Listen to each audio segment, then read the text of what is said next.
So you have a couple different types of strokes when you're kayaking. You have a forward stroke, which makes you go forward, a backstroke, which takes you backwards, and a sweep stroke. So demonstrate your forward stroke.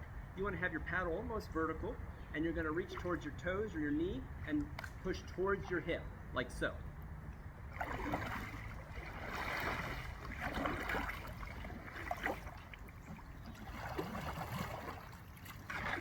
For your backstroke, you want to start your paddle, again, nearly vertical, near your hip, and you're going to push towards the front of your boat.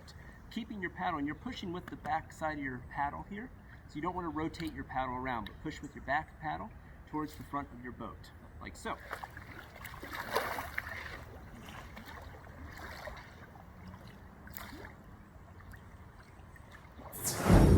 So your sweep stroke would be a low and horizontal and reach from the tip of your boat all the way around. But that's used more for flat water and open riverways. On the small Greenville Creek like this, we do a lot more of correctional forward strokes or a backstroke. And as you can see here in a moment, when I do a backstroke here, it really kicks the nose of my boat around and gets me pointed the direction I want to go. Remember, as we go through rapids and things, we want to go nose or tail first, bow or stern first, never sideways. So, for example, a backstroke turns me very quickly.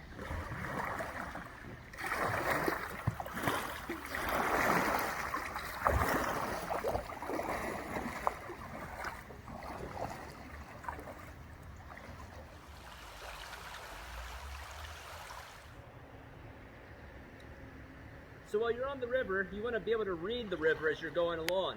And if you'll notice here on my left, you'll got a couple rocks. If you look closely, you may notice that there's a bit of a V pattern. Right at the point here of the rock is where the V starts, the point of the V, and then it branches out on either side. When you see these V's, whether they're below the surface or not, it allows you to pick up on these rocks. Now up ahead, we can hear a little bit of a rapid. And for the Greenville Creek, that's not overly impressive, so don't get too excited. But we've got a little bit of swifter moving water. And when we hear that and we see that coming up, one thing we want to make sure we're aware of is that we want to look for the calmest water.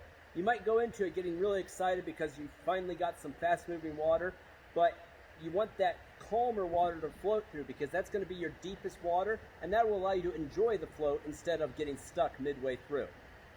So here you can see that the shallower water that we see here looks a lot more bumpy than over here through this deeper channel. That deeper channel is what you're looking for with your boat in order to paddle the whole way through.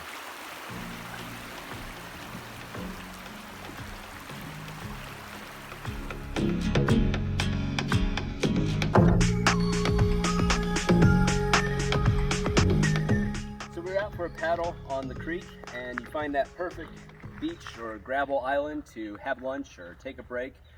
Just remember that within Ohio, once you step out of the water and onto land, you are on someone else's property. So make sure you practice leave no trace principles, and when you stop here or elsewhere, that you make sure that you take all of your belongings with you. Make sure you leave only your footprints, and try to be respectful of someone else's property.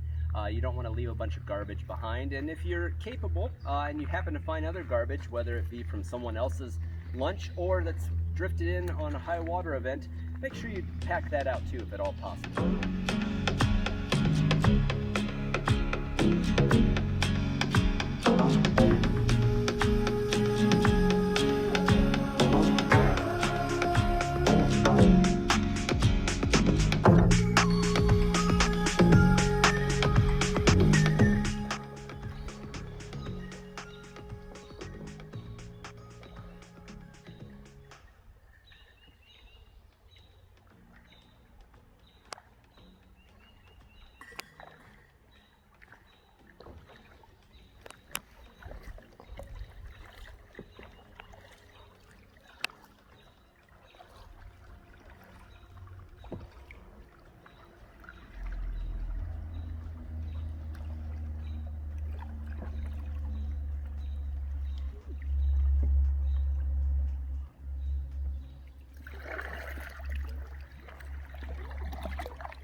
when you get stuck, as you inevitably will, especially in July on the Greenville Creek, it's best to practice the kayak shuffle.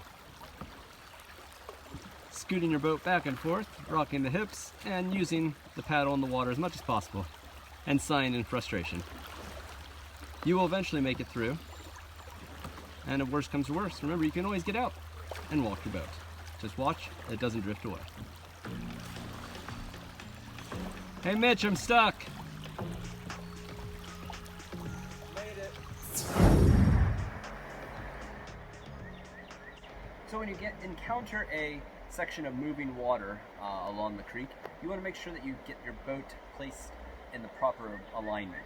This allows you to ensure that you don't capsize, which is always more fun than digging yourself out of the water. So as you go down, you want to make sure you go bow first, straight through the water, either forward or backward. If you have to go stern first, that's acceptable as well. But both of those are advisable over going sideways.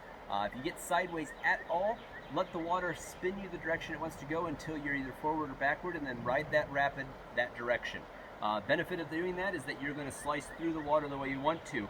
If you hang up sideways as you go through any of these things, your boat's going to want to tilt you to the side, you're going to take on water, and that's when things get a little bit less exciting. Well, more exciting, less fun. So in a minute you'll see us go through here, and we'll demonstrate how to properly go through a moving bit of water.